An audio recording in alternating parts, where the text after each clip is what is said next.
Hey guys, what's going on? I'm going to be putting a rear view camera on my skid steer today and just kind of show you the process and the product I purchased, and we're going to go over that here. So, this is my 773 skid steer. It's about a 2001 model, so it may be a little different from some other models, I would assume. I got on Amazon and bought a rear view camera because I keep destroying stuff backing into it that I can't see, and that is getting a bit annoying. Like when I was out at my property, I kept hitting the door against small stumps and trees that I couldn't see, so I added those guys off I think it fell off the back of an Amazon truck. It was one of those little steps that had the rubber things. Those work perfectly, so kind of saves my rear lid a little bit, though that rear lid is pretty darn thick. Take quite a bit to bend it, but if you get it moving pretty good, it can happen. Sorry, a little sniffly. It's a little cool out here. Some sprinkles coming down, so I need to be a little bit quick with this. This is a Fookoo brand 7-inch monitor. They have a 9-inch option, but that was a little big for in the cab there. I already kind of preset some stuff up. They've got some extra brackets to drop it down. They're somewhere in this baggie here. I'll pull all this stuff out of the way. Oh my gosh. Get out of the way. Yeah, these guys right here. I'm not going to use them. Again, I'm kind of limited on space in the cab, so I'm just kind of put this double sticky up there to kind of temp hold it, and I'm going to get some big zip ties and zip tie it to the top cage part, and I'll show you that here in a second. So in the box is the screen, some mounting brackets. Comes with a bunch of cables. This is set up to handle 2 cameras if you want 2 cameras. I just need the one. And here's the camera here. So I'm going to mount that dude like so. And then I'll adjust it as necessary. So the cable end is kind of short. I wish they'd made this a little bit longer. But I'm just going to hook the end up I need there and then kind of tape it with some sealing tape to keep it from coming apart and keep the water out. But so I'm not penetrating. I was thinking of going through this little plastic here and going through, which would be pretty nice, but then the cable would be running across here, and I got a lot of limbs I'm under that could snag and grab, so I'm gonna bring it down here, maybe find some way to, I don't know yet, somehow hold it to the windshield.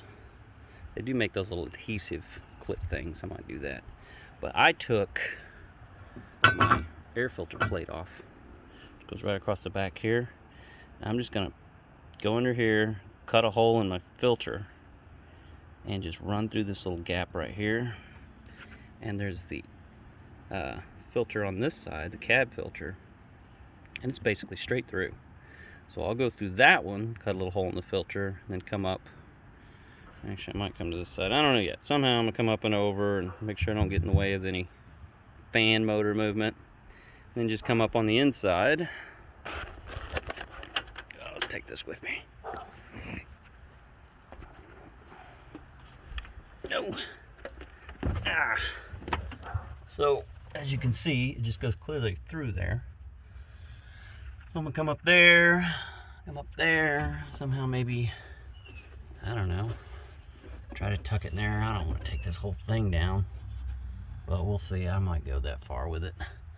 But basically, make my way across, and then this guy will just sort of mount roughly right there. I know my parking switch is here, but there's enough space behind I can hit that if I need to. But mount it up there with that adhesive across that bar, and then I'll just run some big thick air conditioning duct ties, zip ties across there to hold it up. I think that's my plan. Then obviously I got to run some wiring, which I'm not sure where I'm going to pull that from yet. I'm thinking of mounting some sort of fuse box or something here for any additional accessories I might have, and just run me a power back to the battery. And I need it on a switch probably as well. That way, obviously, if I run it straight to the battery, it's just going to be powering all the time. So I need some sort of switch or something, so I'll fabricate that as well. But for now, I just need to get the thing in here and mounted, and I'll deal with the wiring last. That's where we're at. Alright guys, phase 1 is complete. I took the tape off the double sticky, stuck it up there. I used about 4 zip ties. I was going to use some big heavy HVAC ties, zip ties, but they were just too bulky. I couldn't get them to make that bend very well. So, those will work. 4 of those black zip ties, plus they're black in color, or my other ones were white, so it wouldn't hide very well. But anyways, so I can just flip and adjust to where I need. I got this cord, I'll have to route it somehow. I don't know exactly yet. And then it hooks to this mess here. So all that stuff I'll probably somehow route it down. I haven't figured that out yet, but that'll be the next spot. So catch you in a few. Alright, I'm setting up my power wire. Decided not to do a fuse blocker. Trying to think to myself how many other accessories I'd actually add. And I really don't have any others other than the rear view camera. So I went AutoZone, bought me an inline fuse. I'm going to connect this into the battery. And I went ahead and soldered it, which is ugly as heck, just because it's pretty thick gauge wire. So a little rough to solder. And I'll slide the heat shrink over it. As for a tool for soldering, this has been pretty good to me. I really like the little Milwaukee soldering tool. It heats up super fast, and if you get it with the bigger battery, it can just stand up. That way you don't have to hold the stupid solder iron and make your stuff work. So I'm gonna get that together and try to route this thing through the cab. So that's the next step. Okay, so I have take one of these little flexi sticks here for electricians, shoved it down this hole where all this wiring harness stuff is, and wrap my wire around that. Oh! So I gotta pull the slack up and through, but it's coming through that area where there's some hoses and stuff, and the wiring harness is hard to see. Yeah, very hard to see, but it's coming through there. So I'll get it pulled the rest of the way through, and then just, you know, tuck it all back in there nice and neat. And through the engine bay, got it routed here. This end, I'll get another nut and I'll put it on the positive side, just nut it to it, and then it'll come up and route, and grab some zip ties here and there and zip tie this so we don't have anything rubbing. But it goes all the way. Hard to see it, but there's a little bit of light back there, and that's where it's heading. That's where it comes out of the other side. So that's how I'm going to route that, and the in-cab part would be next. Alright, we're back quite a bit later. I had a kerfuffle with the battery terminal connection down there. I had a bad battery bolt. Anyways, so I got this thing mounted. It's kind of tight for now. I'll readjust it, but stainless steel metal tapping screws with some silicone seals that off. Not this down. These are those little guys I was talking about. So they just self-adhese to the glass there, and you run some zip ties through them and just zip them down. So I'm going down here, and I took a step bit. There's some tape there, just try to take off any sharp edges. Took a step bit, that guy specifically, and just went through this top grate here until I got big enough where the head of this connection on the cable could come through. And then this guy will go on there, and that gasket on there is so soft and squishy, it'll just squish down and go right in without having to cut the filter. So that's where we're at there. And my lord, they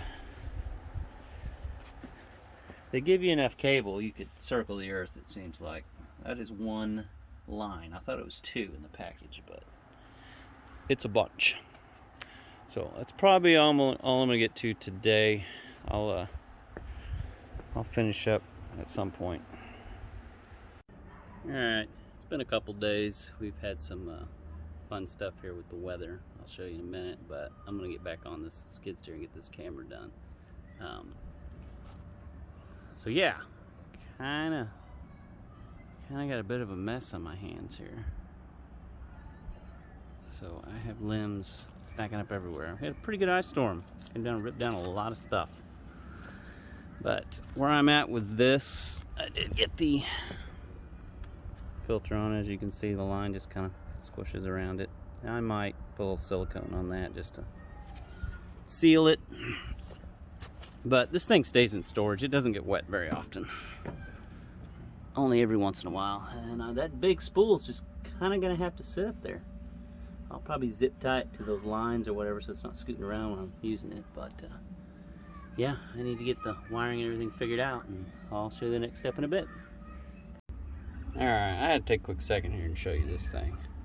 This is what I bought from AutoZone. It's just a simple on and off switch, but it fits perfectly in the holes provided by Bobcat. So I'll use that just to turn it on, because I ain't messing with this garbage. This has got a code situation. I'm not going to try to get in there where it turns on with the whatever, the punch pad. I ain't messing with that. But yeah, I just popped right out. I kept the other piece in the box in case I need it, but I mean, it just fit perfect and just click, and it's just as tight as can be. So yeah, if you need a switch for Bobcat, it's a pretty decent one. Seems pretty heavy duty, like they say. So let's see how it goes. Okay, we've got our power in, power out.